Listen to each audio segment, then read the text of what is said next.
Hey everyone, Dominic the Primetime Treasure Hunter here. In this video, I am going to share with you 10 sales in my eBay store for the month of July 2020 that sold for between $100 and $500. So let's jump right into it. I'm going to share my screen with you right here, and let's start with one of the $100 sales, technically $99.99, just to make the customer feel a little bit better about the price. But this is one that I sourced at the beginning of sourcing season here. It was one of the first estate sales that I went to.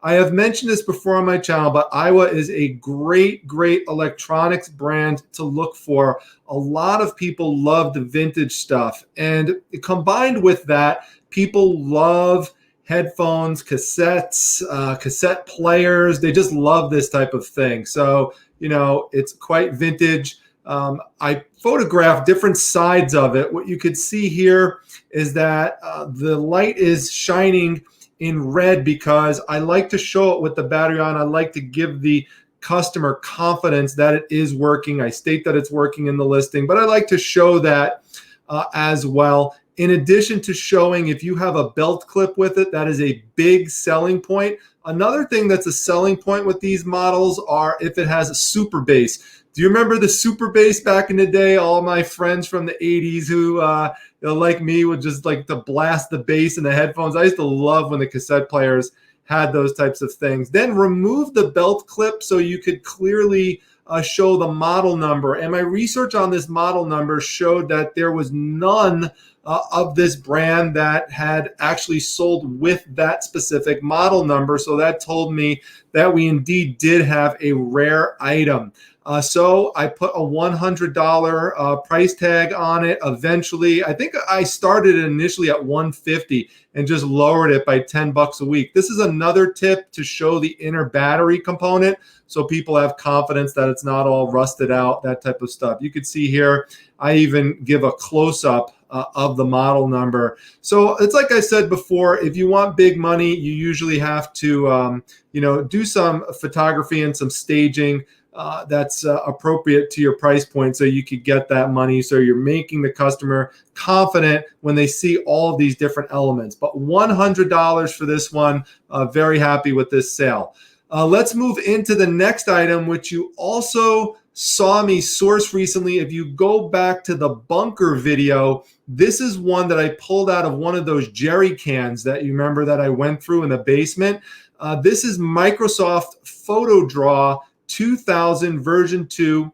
It's sealed. I got this for less than $1. Same thing, by the way, with this item. I got for less than $1 at the estate sale. So these are less than $1 to $100 flips, folks. These things are out there. You could find them. You just got to go around and just keep hunting. But I looked through all the jerry cans at that estate sale, and this was one of the only things that I actually pulled out of there. That was worth sourcing. I mean, there were other things I picked up that day as well. But this is a great item. And, people love vintage software sometimes. It depends on what it is. But there could have been features in this program that, people liked and enjoyed, things that they made with it back then that they would like to, edit. Maybe they, lost the disc and they need to replace it or something like that. There's all sorts of different reasons why people would want this kind of thing again. But bottom line, sold for $100. Didn't stay up for too long. That's the price I originally put it at. And I think within a week it sold for that price. So look for these types of things. Make sure you're checking this old software. Don't assume that it's not worth anything and that, just because it's outdated and it's old does not necessarily mean that people won't want it.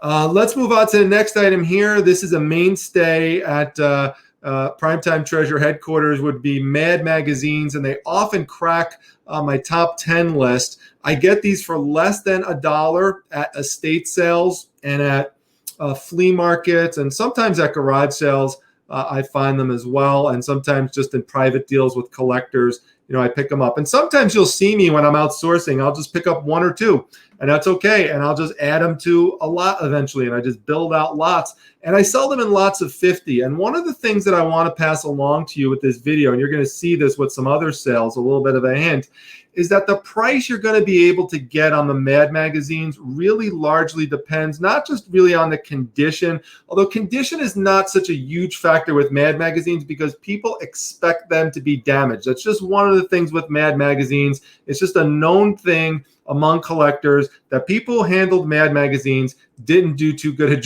of a job generally in handling them. So, you know, you expect some creases, you expect some stains here and there, you expect covers to be detached. It's just one of the things that kind of goes along with it. So what's actually more important than that is the years that you're dealing with.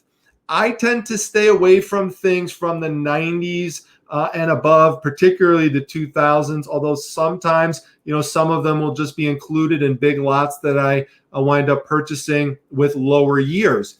Here you could see that this is a lot of 50 Mad magazines from 1975 to 1997. And the price that I sold these for is actually $110.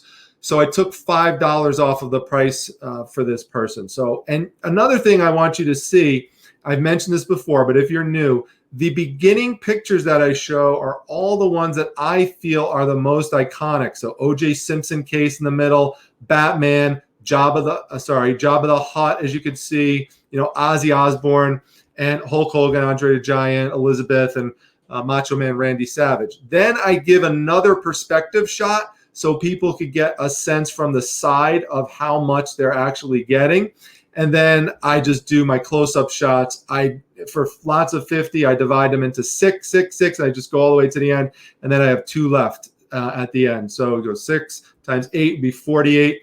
And so I wind up, using up most of the photos of the 12 that you get with eBay there. So now you're going to see some more Mad magazine lots come up, but you're going to notice something that happens with the price as we go higher and higher up. So hold on for that. Let me show you something else. Some of you who've been with me for a while may remember this Frankenstein die cutout that I purchased. If Carl Bach is watching this, he's probably loving this one. This I sold at auction because it is a low availability item and it's high demand. This is considered the best cutout ever that was ever made of Frankenstein.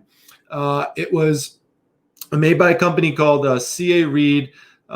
It's Boris Karloff is the model that was used, and the red eyes are what really make this Frankenstein stand out.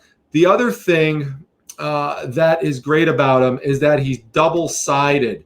So that's also really, really cool. So, you know, you could just hang them however you want to.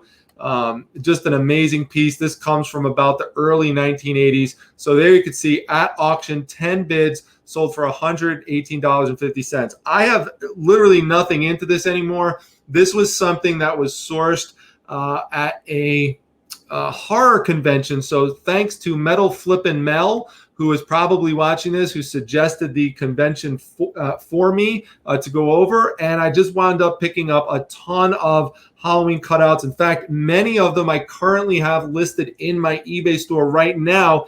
If you are interested in that type of stuff, Halloween's right around the corner. And they're not all this expensive. In fact, I have many of them available for just $9.99, free shipping.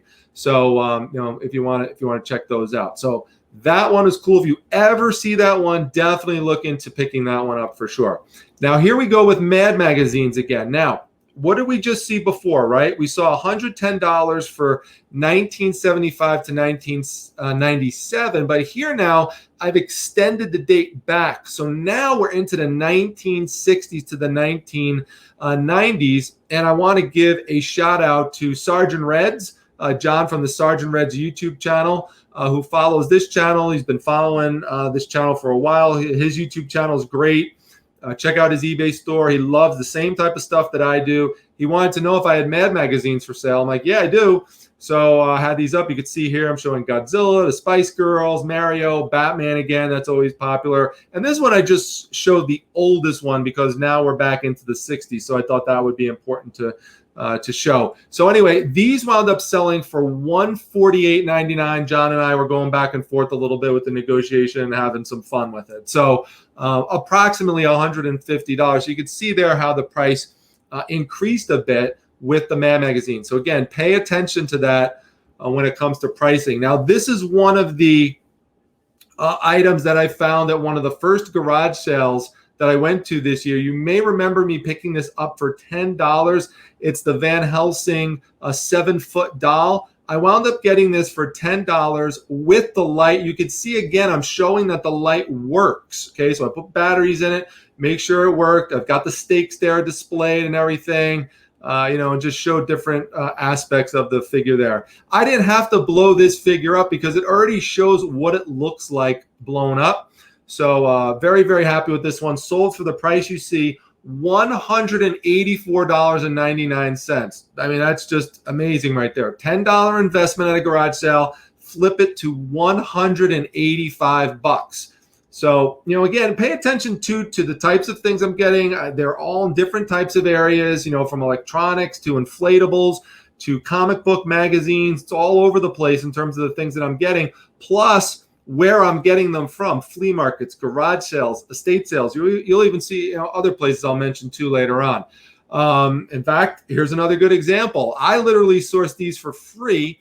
These are Father's Day cards for the most part. It's a wholesale lot. I don't usually do too much with wholesaling, but in this case that I did, I want to give a big special shout out to Carol, CEO Cedrone. She picked these up for the price. No, not the price you see. This actually should go back a bit because I'm sorry, I made a mistake. These sold for $175. So that should go behind the Van Helsing one.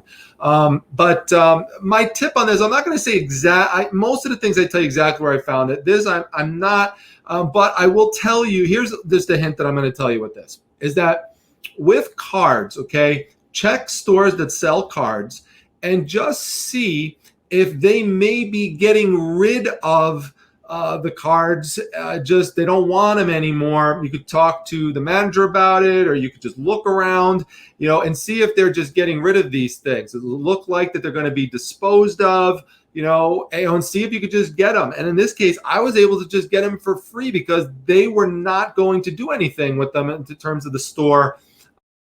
So literally $0 into $175 on this one. Now, I did show them lined up like this. Special shout out to my son, Primetime Jr., who helped line these up. Then I lined them up this way as well to show the ones that all had covers, because some of them you couldn't see exactly all the covers on. And then I just did some where I did like a close-up like this, and others in which I just kind of dumped them out, over here, so you could just see like a mound of them like that, just to give you a sense again of scale. And then some close-ups of some ones that I thought were really cool. So that's that one right there. Moving on to the next one. This would be number 3 if we're going back technically to number 1, which would be the top selling item. This is the last time I'm going to show you Mad magazines, but these were also purchased by John from Sergeant Reds for $175. So this should have been moved back a bit too. This one here, now you see the price. Now we're going back another 10 years. So 1950s to 1970s. I've sold lots like this before for right around 200, sometimes 50s and 60s lots.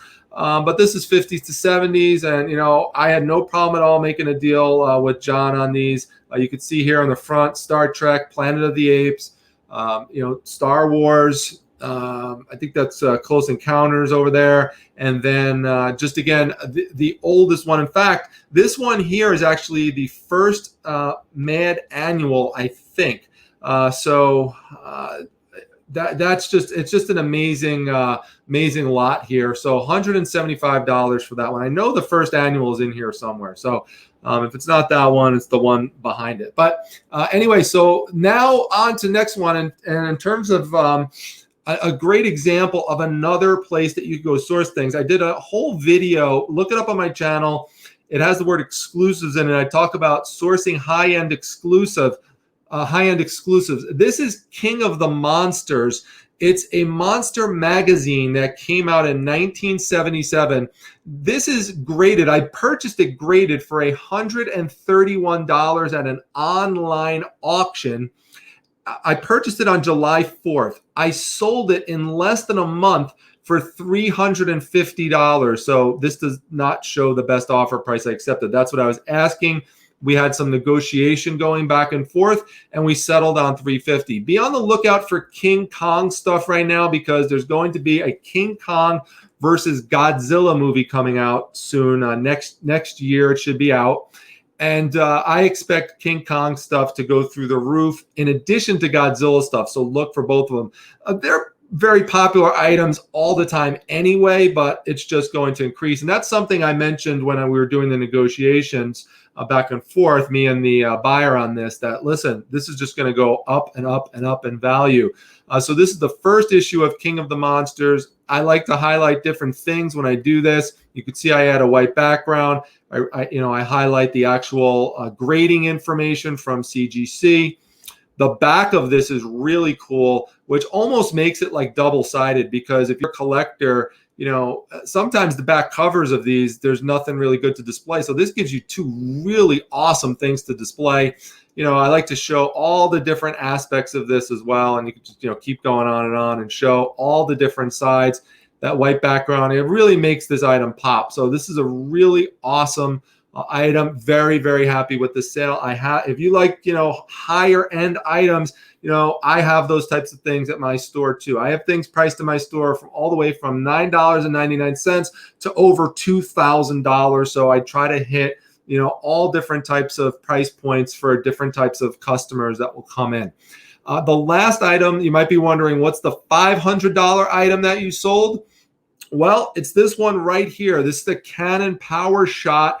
This is something that I originally purchased to use for my reselling business. I actually paid more than $500 for it. So my purpose here was just to get most of my money back, which I did with this sale, and then to reinvest that money into other things that I want to do to expand my business. I don't feel that I really need this right now. There's other things that I'm investing in terms of my audio and video technology.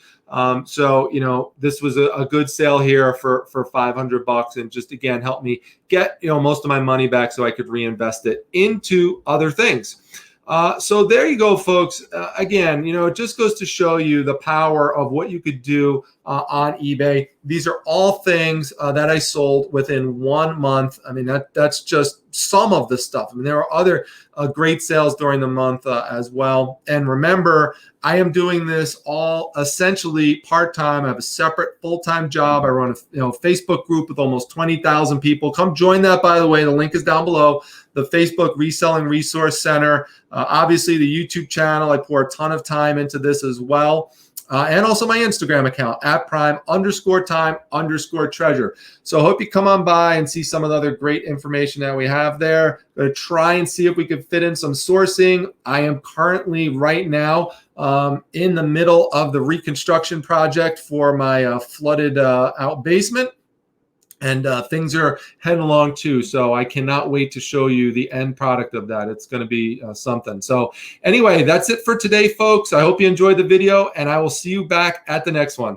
Take care.